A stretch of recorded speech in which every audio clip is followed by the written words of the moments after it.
Hello, my name is Ame and welcome to Ame's Academy. Today we're going to go over the Overwatch 101, building a team that can win.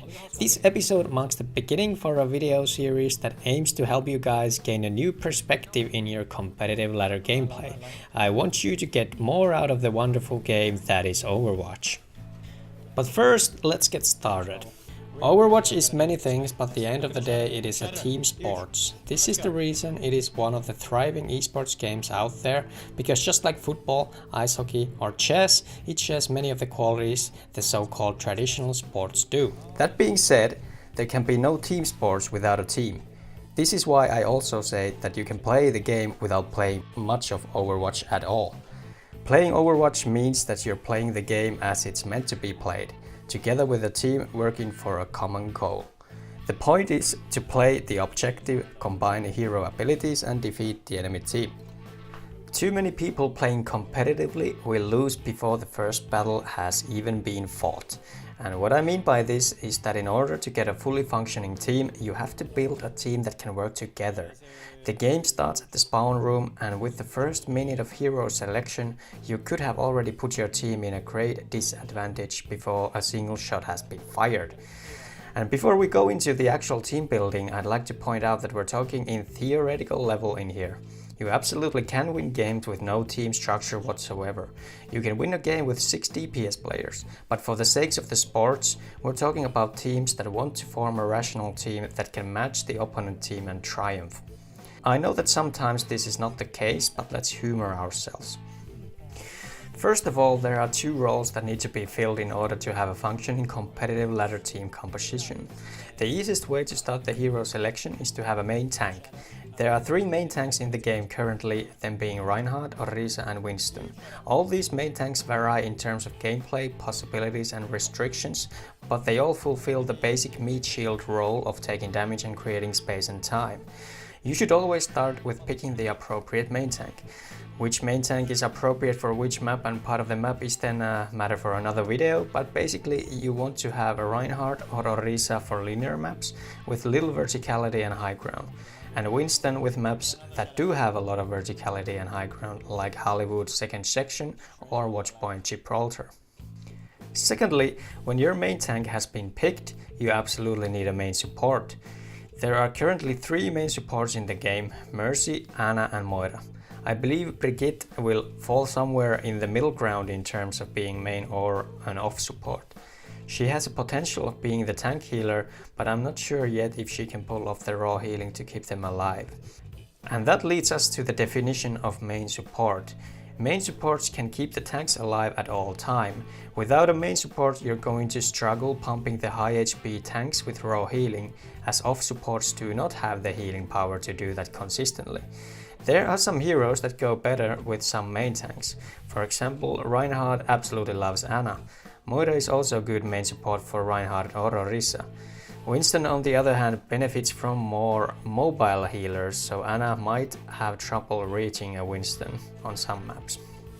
Once the main tank and main supports are picked, then you can start thinking about off tanks and off supports that complement those picks.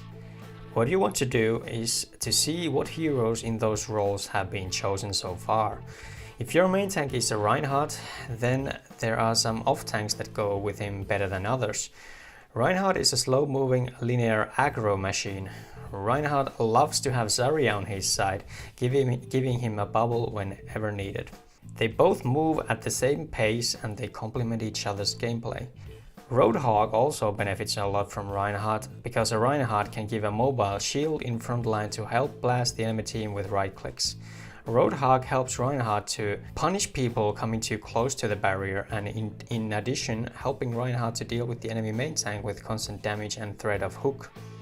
D.Va on the other hand is the perfect partner for Winston. Why? Because Winston, as the only main tank currently, can utilize high ground with a single leap. D.Va can follow him, and together they sum up in terms of survivability and damage. This is the basis of the so-called dive meta, which I will be talking about in later episodes. Picking an off support should be straightforward after the team has chosen a main tank, an off tank and a main support. If your team decided to go for the Rhine composition, for example, let's say Reinhardt, Zarya and Moira, you can basically have any other off support to suit the team. Off supports bring great utility to the table, and you should also check which DPS heroes your team has chosen to aid them in their mission. The basic logic for picking an off support is something like this. Zenyatta is a must pick for squishy heavy team composition. For example, Dive, where you run heroes like Tracer or Genji. Zenyatta's healing is very weak, as he heals only one target at a time for a little bit. The strength of it, though, is that it sticks with the player even in long distances and lets the teammate heal for a long period of time if one stays in line of sight. So Zenyatta is fundamentally a healer for squishy DPS heroes. Lucio is currently the only hero that provides speed boost for the other players. That is his greatest asset, which has tremendous value when the chosen heroes are slow. For example, if your main tank is a Reinhardt or Orisa, the extra movement speed allows you to change positions faster, which leads to all kinds of wonderful things. Lucio heals everyone around him for a considerable amount, which makes him a good off support for a stacked team. Healing a lot doesn't make him a main support though, because his Amp It Up ability has a fairly long cooldown and it's the only big heal that he has. You should use Lucio where speed matters. And those wondering why I don't go over Symmetra is because she's practically non-existent in the game, as her kit is horrible. She's not even in the healer category, even though she's a support. We'll get back to her when they give her another rework. She has her moments in early game and in some outlier situations, but she's not very helpful in attacks or mid-game fights. Alright, let's talk about those DPS next. DPS heroes should always go with the tanks and supports that have been picked.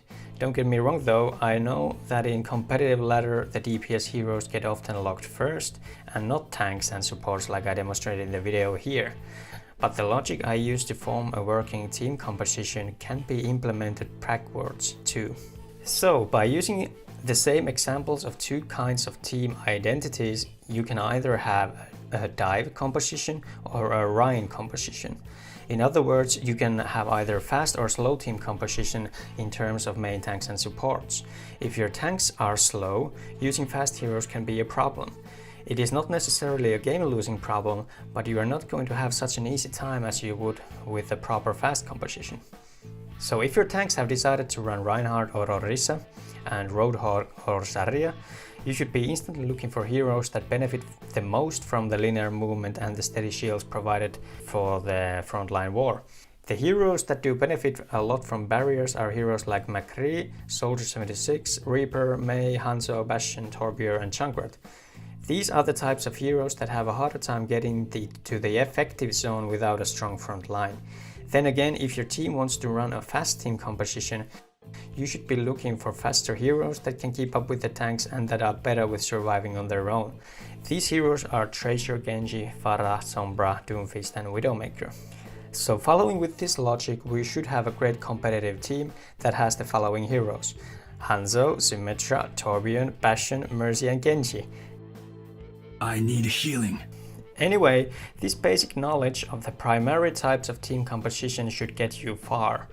There are often times when the DPS heroes are locked first. Then you have to think at the chart backwards. If you have squishy, fast-moving DPS heroes, you should look for fast tanks and off supports that can help your DPS heroes out. You can even run two off support Dive, as the squishies don't need that much healing. But the very basic logic for team composition, regardless of its attributes, should be 2-2-2, that being 2 tanks, 2 supports and 2 DPS heroes. One of the tanks and supports should be a main tank and a main support to make things easier. Now that we know the basics of forming a working team, we should check out what other things we should take into account when looking for that extra inch to beat the enemy team. Well, there are several things, but let's start with the sum of the heroes that go well with each other in your own team. So Reinhardt loves Zarya, Roadhog, Ana and Lucio. You should be looking for these kind of hero selections when playing with any of these heroes. They all offer great utility for each other, and together they are a lot stronger than they would be alone. This is basically where the Death Ball meta first emerged from. It is just heroes that go well with a strong front line.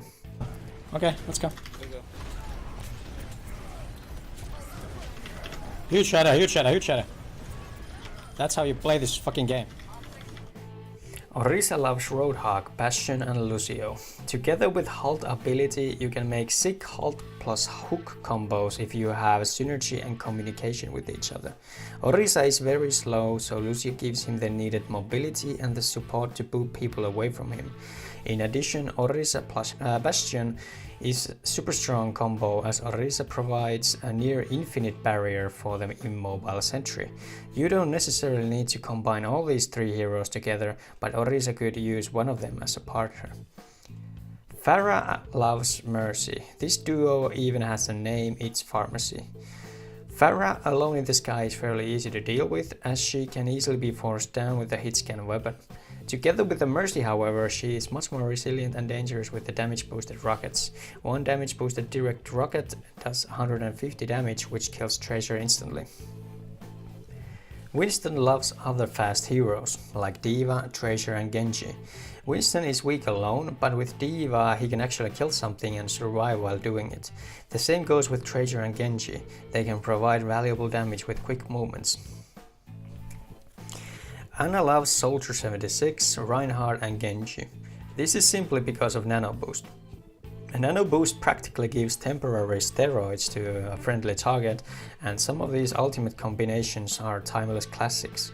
Nano Visor is an aimbot on steroids. Nano Blade is a ninja with the deadliest word in the game. Nano Reinhardt is practically a titan that cannot be stopped. Guys, Hanzo needs help. If you have a Hanzo main on your team, try working around that hero. Zarya, for example, can offer him a guaranteed team wipe with a good Graviton combined with Dragon Strike, and bubbles to gain access to good scatter arrow positions. Hanzo can also benefit from a Mercy and a Reinhardt or Orisa, as one gives him a damage boost and the other one lets him access the position to shoot the squishies. These are some of the most common hero combinations. There are a lot more and you can work together in new ways to make things work. As great as it is to pair heroes within your team, you should also be looking to counter some of the enemy heroes at the same time. This is something I see constantly neglected on lower tiers of ranked gameplay. There are often some heroes that are not dealt with, leading to a considerable disadvantage for your own team. Let's go some of the disadvantage scenarios I used to climb on earlier seasons. Pharah.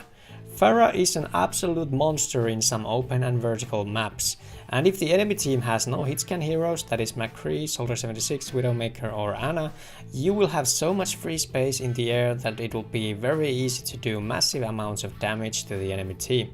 If you see that the enemy team has no one to deal with the Pharah, one of your team's DPS players should swap immediately. And same goes the other way. If the enemy team has a Pharah and no one can deal with it, you should change accordingly. However, if the enemy team has a Pharmacy, one hit scan might not be enough to deal with it. You should consider having either a Widowmaker, Ana or even 2 hit scan DPSs to match up with the aerial superiority. If on the other hand the enemy team is stomping you over with a lot of fat-bellied tanks, your team should swap their heroes to something that can deal with that. For example, a Genji cannot do much against tanks. You could also argue that Tracer and Torbjorn are pretty bad against that as well. What counters those high HP heroes then? Tanks, and for example a Reaper, Junkrat and Bastion. I don't know how many times I won Lijiang Tower by changing my hero to Reaper to counter Winstons and Roadhogs. If you can get a Reinhardt to help you lead you to the enemy team, you're going to be unstoppable.